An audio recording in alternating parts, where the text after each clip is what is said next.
So what's required is to have a less patriarchal mindset, women who are, more support within families and the workplace. Systems seem to be self-correcting. We could likely see this comeback as well. The cost of having kids has to be brought down. From incentives or disincentives to having children, now you have incentives to having children. Clearly there is a shift. As people have fewer kids, they have more savings. And then for 15-20 years, you have high savings, high investment and income growth. At that stage, it becomes much harder to revive the economy. Demographics works very slowly, but the force is almost like tidal. The fall in mortality rates and birth rates, which occurred in the developed world over 100 years, is now happening in 10 years. When you plot the per capita wealth versus median age, time window they have to grow to prosperity is a lot narrower. Our median age will reach 2049. So that window is a very narrow one, because once the median age crosses 40, rapid growth becomes much harder to do.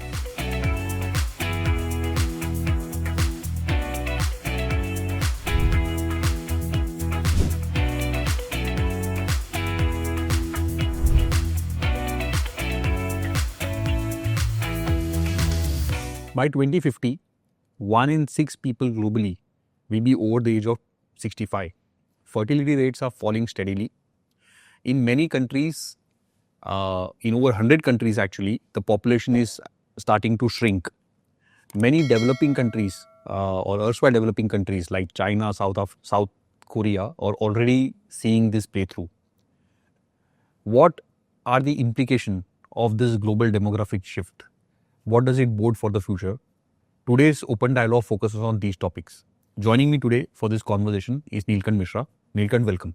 Thank you. Thank you, Savi. Neelkanth, we'll quickly start just with the landscape and what's happening and, what's happened to demographics historically and where are we today? So as you rightly mentioned in the opening remarks, the fertility rates are falling. Where I would slightly disagree with you, they're not steadily, they're falling sharply. The pace of demographic transition is way faster than the pace of economic transition.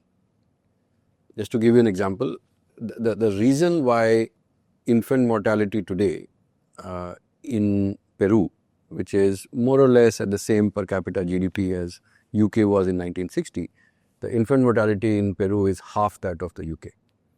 The fall in mortality rates and birth rates, which occurred in the developed world over 100 years, so say from 1750 to 1850, is now happening in 10 years. So and this is, I think, because the information transfer that affects mortality and fertility can happen much faster than economic models can change, and because global GDP on average has grown much faster in the last 40-50 years than it did in the previous 100-200 years. We are seeing this happen. So this takes us, so you will see that the narrative in the 1960s and 70s was a very Malthusian, I would say, disaster scenario, that the world was going to run out of food and the humans would start killing each other and all that. And now there is a book called Empty Planet in 100 years, and there are people like Musk who think that it is people's responsibility to breed, otherwise we will be staring at an empty planet. So we've come a long way, but I think it's a mix. So we have seen, even in the 1930 to 1960 period, maybe because of the world wars, first we saw during the Depression, fertility in the US fell, but post Second World War there was a fertility boom. In fact, in the first phase of urbanization in the UK, I'm talking about the 18th century, there was for 40-50 years a sharp decline in fertility, but then again fertility started to go up. At the end, I think human society is kind of self-adjusting. One very interesting framework that I came across while we were doing some research on demographics a couple of years back was the framework of the triple E's, or the impossible triple E. That is, there is ego, economy and ethnicity. as the reason why fertility falls when the economies grow rich is that people have better quality of life, they can enjoy life much more, but having a child is seen as a sacrifice. So people prioritize their own lives, and that's ego. But if you prioritize your ego too much, your economic growth starts to suffer because the workers in the population are not growing fast enough. Now, if you want to manage your ego, that is, have fewer kids and still manage the economy, you have to compromise on ethnicity. So you have to let immigration happen. So the Americans have managed it very well. Now, the Israelis have managed it on the other extreme. So you have Israel is an outlier given its per capita GDP with a fertility rate above 3 because it prioritizes ethnicity. So it wants to optimize ethnicity and economy, so it has sacrificed its ego. So it's a balance. Once I think population growth starts to reach a level, or population starts to reach a level where ethnicity and these, we are very naturally tribal in our instincts. So as ethnicity starts to take priority, perhaps some of these behaviors will shift again. But as of now, it does look like fertility will keep falling for a while. Sure. So overall, Neelkanth, you transitioned from an era where actually populations grew very rapidly. And populations obviously as populations grow rapidly, they also happen to be quite young because that means lots of kids are getting born. And we were in an era where China had one child policy. India had hum do hamare do, while we didn't have a strict policy, we were trying to...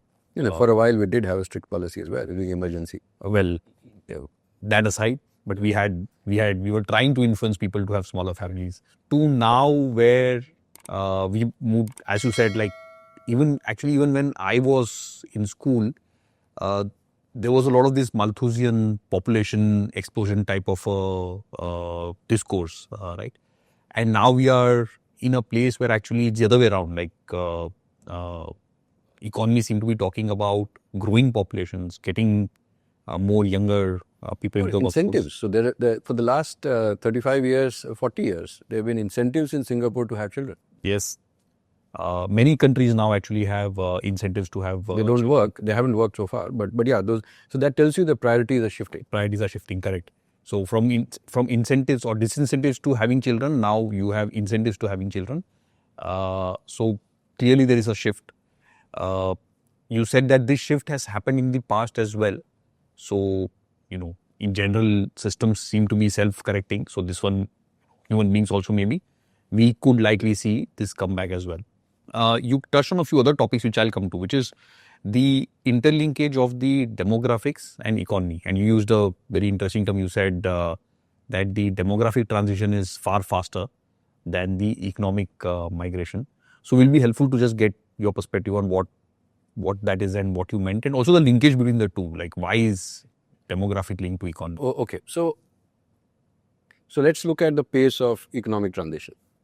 Makes sense to compare PPP adjusted per capita GDP. I mean, you can take any metric, but this is a reasonable metric for which you have data going back many years.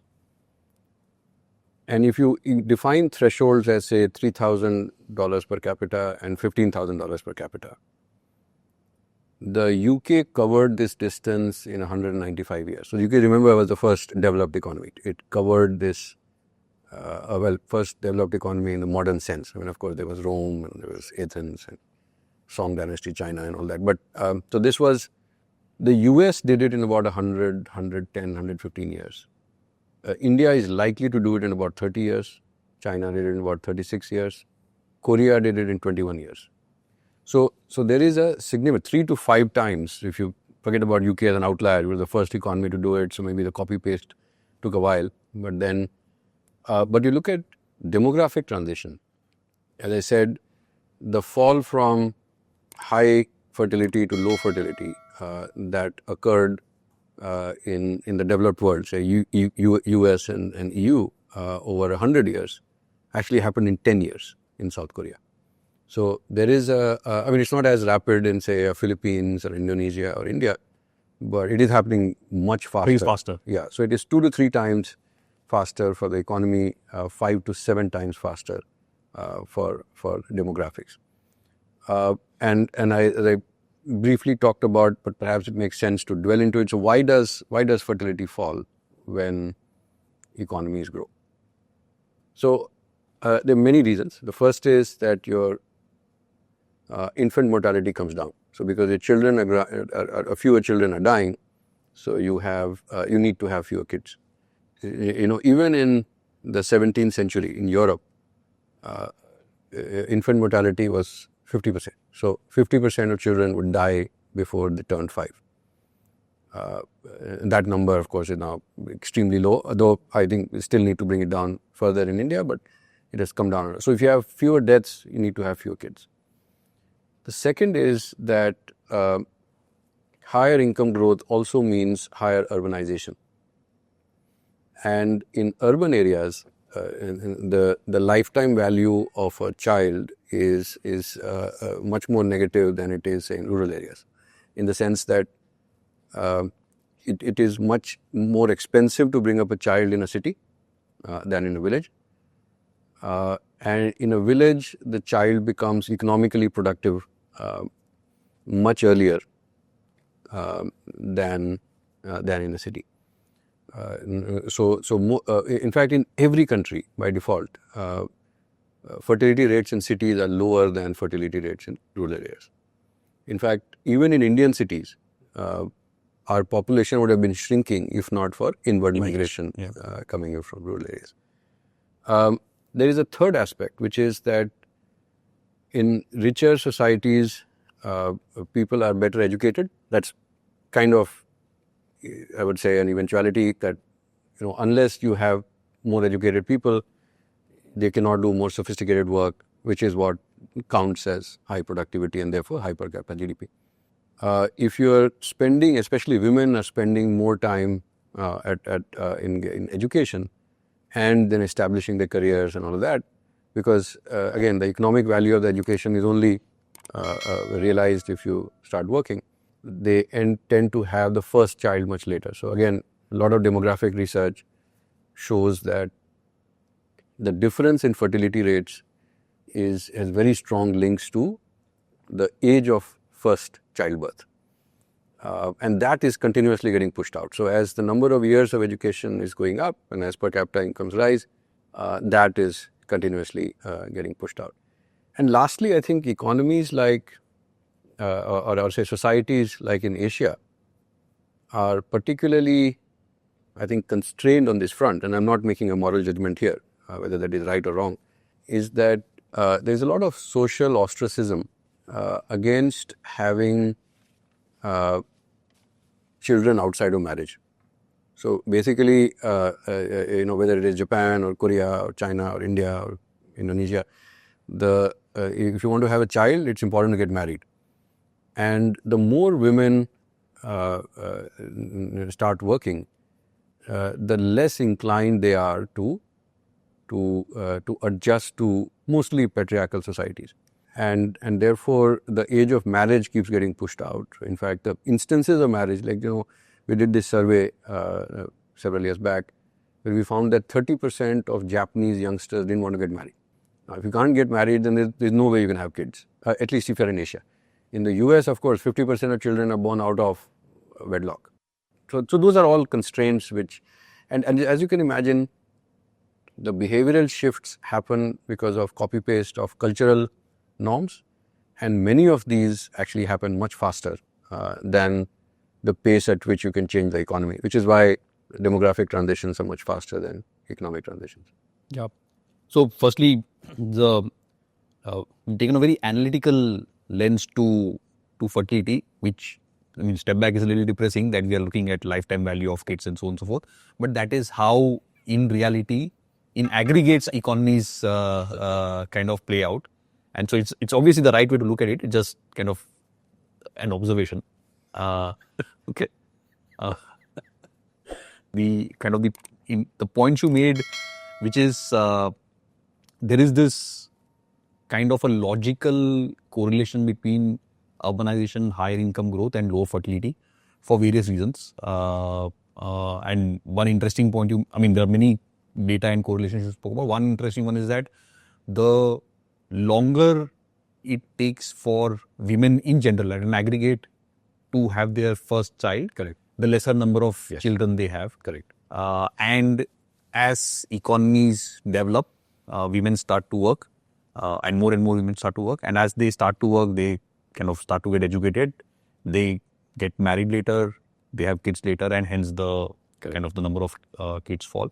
Also, you earlier made the ego point that as economies develop and people start to prosper, they are working, both kind of the mother and father, or the wife and husband are both working, and so they likely to have lesser kids. Secondly, also there is this notion of just having kids later because they are enjoying life, quote unquote, and so this is seen as so. And bringing up a child is also a lot of effort. I mean, so yes. while putting it in crude terms may sound distasteful, but experience tells you that this is how it is. See, as much as we love our kids, I remember when my management training days many years back, that we were working in Bundelkhand in Eta. So part of our job was to do cattle health camps and child health camps. If you set up a cattle health camp, you didn't have to do any advertisement. You just told a few people. People would bring buffaloes from 10 kilometers away just to make sure that the pregnancy diagnosis, the immunization, and this and that was all happening. For a child health camp, I would cycle effectively 50-60 kilometers a day for several days advertising that camp, and yet there would be very poor attendance. And I would ask around, what is this? This is so important for child immunization, and immunization rates at that time in that area were very low. This was the answer given, that we can always get another child, but if a buffalo dies, it's an economic loss. No, I'm serious. And so while it sounds distasteful, but unfortunately or fortunately, I mean, this is how people think about it. In the aggregates, that's how it works. Great. So Neelkanth, now you described this, how fertility is going down, and what does it mean for the economy and the global economy, and then of course we'll come to India as well. But let's start with the global economy. The first thing that happens with a drop in the number of workers, you see, you have fewer consumers, right? So you need less food. You have less congested cities. Your real estate cycles start turning. So it is very clear that when the median age crosses 40, the real estate cycle starts to swing downward, because there are fewer people wanting bigger houses and all of that. So there are very clear economic impacts of a shrinking population. What you would like to see is that when you have fewer people, you have better people. Better people meaning more educated, healthier people. So what ends up happening, and this is kind of a, there are cause and effects mingled together here. So as we discussed, per capita incomes being higher means people are better educated. When they're better educated, they're doing better quality work. They can keep working till later. See, physical work requires a certain level of physical strength, and our bodies haven't evolved to keep our bodies strong, say, beyond 50, 55 years of age. And therefore, the retirement age of 55 to 60 in most economies. Whereas mental faculties, if the body is even reasonably healthy, it can continue. So services-related work can keep happening for much longer. So retirement ages are now getting pushed out to 65, 70, and which I think were fully justified. And what also happens is that the quality of work people do, and it a lot depends also on how much wealth you've accumulated. Because one of the problems of rapid aging is that you may not have had time to build the wealth that you will consume. So if you think about, again, the lifetime value of consumption, the lifetime value of wealth accumulation. So what you do is you sort of first learn, and then you earn, course, if you're very rich, you return, but mostly you consume after that, right? So you retire and then wealth you have accumulated. Now, if you are at China and your pension assets as a percentage of GDP are very low because all of your savings or all of household savings have gone into real estate, you have very serious issues coming up because you have a 4-to-1 system. So in one generation, you've gone to a situation where there are 4 grandparents who are all going to live to a healthy long age. You have 2 parents and one child, and therefore, and there are no pension assets. So this drives a very sharp slowdown in the economy because everyone is now worried, less optimistic. So there can be very strong. And see, as one expert on demographics told me, that demographics works very slowly. Things happen very slowly, but the force is almost like tidal, or it's like the plates, the tectonics that they move, and then they suddenly there are very rapid. So I would say that as demographics, so initially in the first 10-15 years, there is actually a boom. Maybe at 20 years, there is a boom because as people have fewer kids, they have more savings. So what that does is that it's called the low age dependency ratio that drops. And then for 15-20 years, you have high savings, high investment, and income growth. And then after 20-25 years, as the population grows older and there are not enough kids, your old age dependency ratio starts to go up.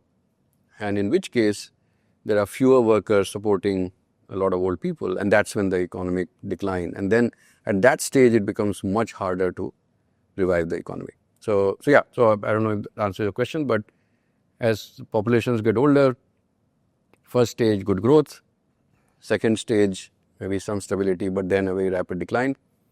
The quality of work continues to go up. So like Japan, for example, its GDP may not have grown, but its per capita GDP keeps growing. So your relative importance in the world in terms of the nominal GDP you're growing may not be that high, but if you manage it well, the quality of life you offer your citizens can still be quite reasonable. And of course, if you take good care of your health, then you can keep working for much longer than people thought 30 years back. We haven't really seen any society which is kind of aged into oblivion. I mean, those are the kind of disaster scenarios that people are talking about. We'll see when that happens, but I think that the acceptance of demographic shifts or ethnic shifts will start improving, because already in Japan, for example, the acceptance of foreign workers is starting to improve. Right. So those kind of humans are very adaptive, and I think they'll end up solving the problems very quickly. Right.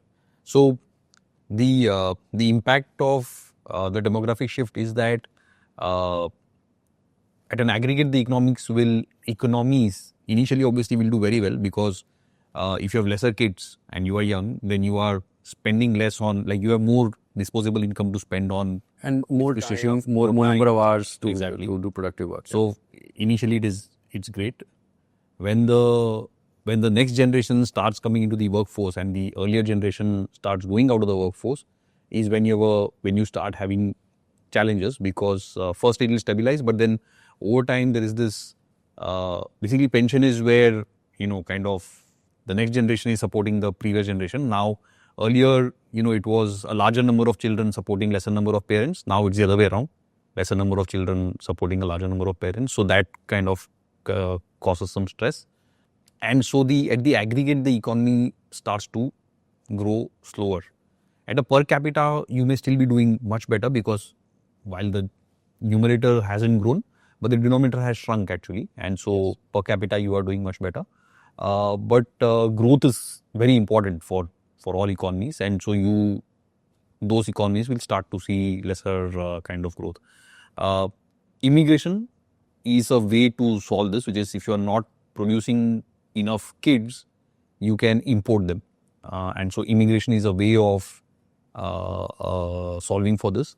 But at the end of the day, we live in one world. So, at some point in time, unless there are certain economies which are growing very rapidly, or certain demographics are growing very rapidly, this will also have some.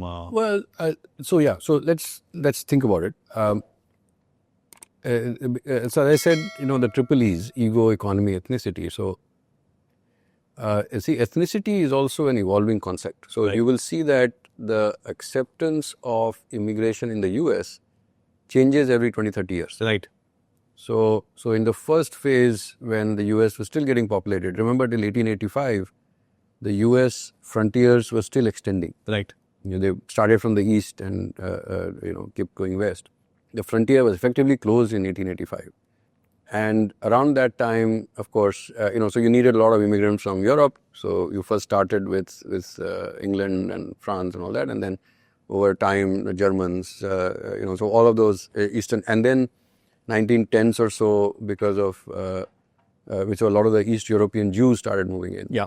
And then you had an anti-Jewish sentiment developing in the US. They blocked Chinese from coming in. It was in 1960s when they figured out that the Europeans had their own demographic issues. So let's start getting in some Indians and Chinese. So they opened up immigration again. And now we are seeing again another a bit of an issue. But then as the current population assimilates and everyone gets used to a certain mix of a certain demographics, then again it will start shifting. Remember that it was a very small band of Africans which have populated the whole world. So 20, 30 years is one generation, is a long time for all of us, but over 100, 200 years, a lot of things can change. Yeah. In fact, if you see the history of, say, Hungary, when Genghis Khan's grandson invaded Hungary, this was the time when the Mongols were destroying kingdoms all over the world. There was Bela IV was the king, and he decided, he first ran away because otherwise he would have been killed. Once the Mongols went away, he came back. He actually got Germans to come and populate his country. Yep. So in a way, a lot of the Hungarians today actually have German ancestry, but only 800, 900 years back. But now, of course, then they can fight that said, no, we are Hungarians and they're German. So a lot of the demographic shifts actually happen. So this is perfectly normal. I mean, I don't think there is anything abnormal about some of these trends. That, right. And the fear that the world will run out of people is a nice book on African demographics. As you know, Africa is the only continent which is growing very rapidly in terms of population. And Africa, the way it is drawn on the map, looks very small. It is huge. It is huge. It can actually take US, Europe, India all together at the same time. And what this book says is that some of the African leaders think that this population control is a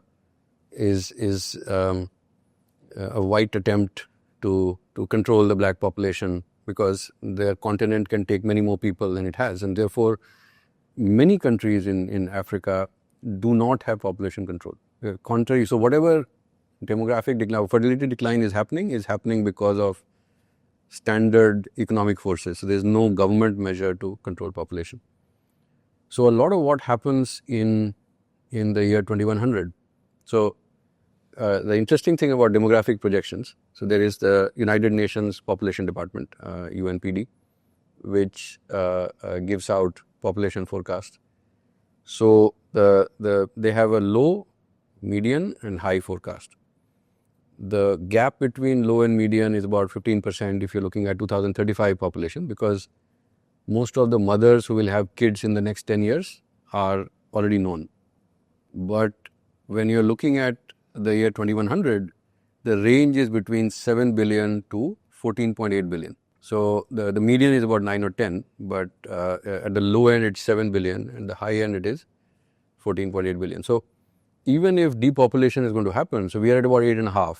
In the lowest case that the UN can imagine right now, we will be at 7 billion in 20. That's not a bad number to work with. But if African demographics continues the way it is, it doesn't slow down, we could actually have, 70% more people in 75 years. Great. Neelkanth, let's shift focus to India and first talk about our demographics and what does that look like between now and let's say 2050 or so. So, so our fertility rate is again falling way faster than anyone ever thought. So, Right. So we have the National Family Health Survey where this data is captured. In the last one that we had, it is actually dipped below 2.1. So as you know, 2.1 is the fertility rate at which the population stabilizes. Hum do, hamare do, basically, that 2 parents, 2 kids, and there is some death rate that you can, 5% is the death rate. So 2.1 is supposed to be a stable ratio. So we are already well below that. So again, there is a difference. So UP, Bihar, in some of the less developed northern states, eastern states have much higher fertility, and Kerala, Tamil Nadu are already at below sustenance fertility rates, and they have to rely on immigration, keep their population supported. But our average age, see, remember that the fertility rate falling today below 2 or 2.1 does not mean that population starts to fall today. Yeah, of course. Because the mothers who are going to have kids in the next 25 years have already been born, and so they are still going to have kids, and therefore the population keep growing. And therefore, I think by 2000, depends on, we take low, median or high, but by 2053, 54, our population can keep growing. But that's also around the time that our median age hits 40. And today our median age is about 29. 20 years. Yes. And you don't ask me why 40 is important, but it seems like when median age hits 40, many things change. So I think people's risk appetite shifts from a, maybe as the whole society starts having kids later and retires later and starts working later, maybe that 40 will become 45 at some point. But you know, around that time, your family size is no longer growing, so you're not looking for a bigger and bigger house all the time. You are starting to save for your retirement. So all of those things start happening, right? So population. So 2053, and this is why, you know, when this is around the time that we wrote that report in 2022, where I started writing opinion pieces that we have to grow rich before we grow old. Because one of my key findings, so that is when this phrase that now everyone is starting to use started to get popularized. Because when I did that demographics report, and I looked at all the Asian countries, I noticed that when you plot the per capita wealth versus median age, there are certain countries, especially in Eastern Europe, have very low per capita wealth, Ukraine, Hungary, and also have median age well above 40. Right. And when I looked at, say, Thailand and China, they were like close to, Thailand is above 40, China was 39 at that time, maybe it is higher now. It is, and therefore, so the time window they have to grow to prosperity is a lot narrower. And yeah, so we have, so our median age will reach 40 by 2053 as per that forecast. If I do the forecast today, maybe that has come forward now, maybe 2049. So that window is a very narrow one, because once you cross 40, it becomes, the median age crosses 40, rapid growth becomes much harder to do. Right. So basically you're saying that if, you know, India has to get to a, let's say, high income economy from a middle income economy. So the GDP, today we are at about $2,900, $3,000. We have to get to, let's say, 15,000. We have to get to 15,000 before we turn 40. Correct. Because after we turn 40, actually the growth in that income is not that much, because, Yes. you know, and it's true, right? Like if you look at when do people's income levels and wealth and all grow the most, it is in the kind of initial period. After that, you are, as you said, kind of little less risk taking, and you know, you kind of And a lot of the growth in wealth that happens after that is compounding. correct. But there you are relying on someone else to create the income. See, that Yes. wealth happens because you invested in some company and that company is growing. Yes. But the person working in that company has to work hard, right? Exactly. That's a very serious problem. And second, and I think this is an extremely important issue, is that if you don't have high per capita wealth, your ability to import people also suffers. Right. See, because if you're in the UK, getting say nurses from India, or if you're in Italy, getting farmers from India, or manual workers in Japan, you can afford to do that because you have high per capita wealth. Correct. It is much. On the other hand, if your per capita wealth is very low, and you are still getting immigrants in, they are going to come in on their terms, not yours. Correct. And then your control on your own life, on culture, all of that starts to wither away. Right. So it becomes much harder, and that's another reason why I think wealth accumulation in the right form is very important. Like what China did, and I think it's a very serious issue for them. They've had very high rates of saving, 40-45% of GDP. But most of that saving was invested in real estate. Now, real estate is great when the cycle is turning up, but when demographics start turning, so in China, for example, 80% of the constructed floor space in real estate is in tier 3 cities and beyond. And of course, the per capita, so the value of real estate in Shanghai, Beijing, and Guangdong, and all of that is much higher, but the constructed floor space is all in the tier 3 and beyond cities. Their population is shrinking. So population always shrinks from the periphery.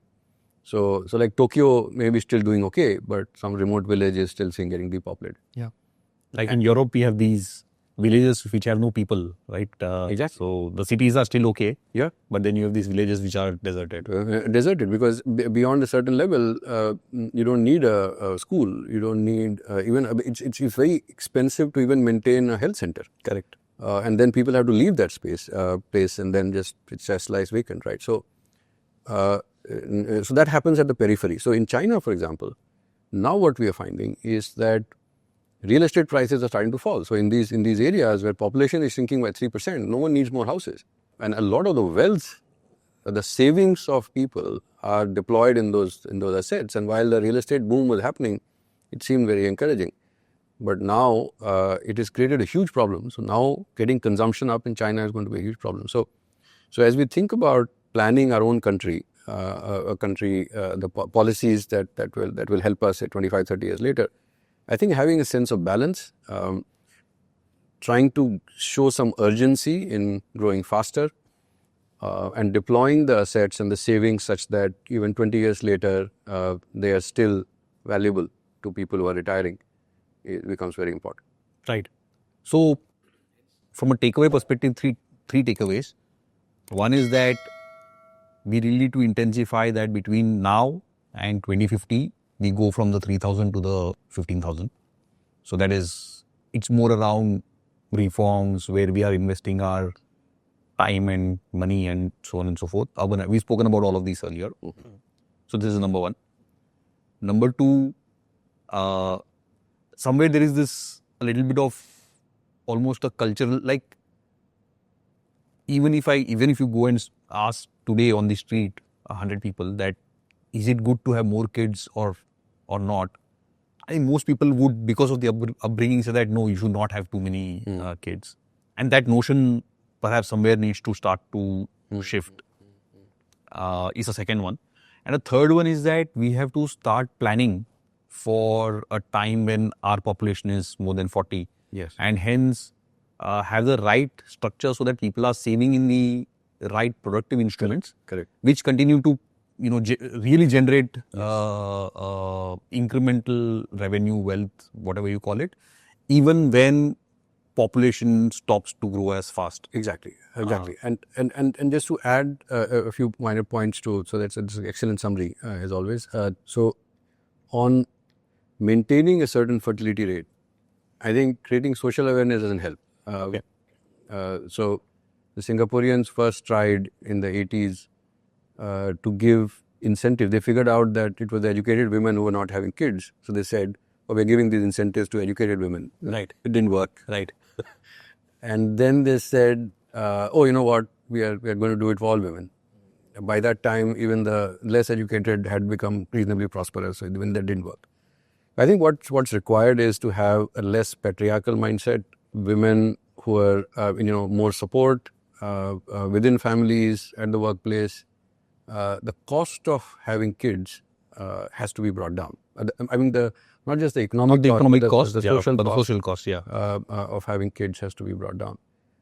And as we think about investment of savings and for the longer term, I think the assets that you put the savings in will generate returns if the underlying firms or businesses that you are financing are going to be viable. So having more diversity in our pension assets, having more diversity of and therefore I think some of the things like SIPs, etc., which frankly many people have bought without knowing what they are.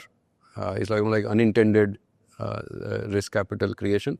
But if things go well, it actually could turn up being quite productive, because Quite useful, yeah. Yeah, quite useful, because if it ends up financing small business, new emerging businesses where promising entrepreneurs, they will be failures, but they take this capital and build new businesses, which is what is important. Right.